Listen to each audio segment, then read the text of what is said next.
Hello, I hope you're doing well today. I'd like to read from the Gospel of Luke in chapter 9. It says this: an argument arose among them as to which of them might be the greatest. But Jesus, knowing that they were thinking in their heart, what they were thinking in their heart, took a child and stood him by his side. And he said to them, whoever receives this child in my name receives me. Whoever receives me receives him who sent me. For he who is least among you, this is the one who is great.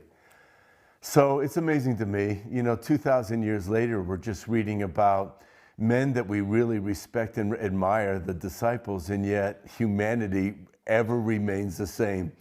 They got into an argument expecting that Jesus was going to bring the kingdom. And the argument was over who's going to be the greatest in the kingdom of God. Like, who's Jesus going to like best? And I can imagine, we can develop those mindsets even in church. Like, well, who does God like best? And so Jesus, over the next few teachings with his disciples, is talking about how to keep your head on straight. And he tells them that they need to be like a child. And he actually invites a little child to come on up and stand by his side. And Jesus uses this visual example of the innocence of youth. When you're a little kid, you're not caring about how big your house is or how impressed people are with what you're doing during the day or how you look, but it's just the joy of life, the joy of imagination, of make-believe, of playing, and all those kind of things. It's not always about getting ahead of everybody else. And so it's a good reminder to myself today and to all of us, let's value the things that are really important once again. Let's forget about the strivings of men and just really live to please the Lord. Let's do it really simple.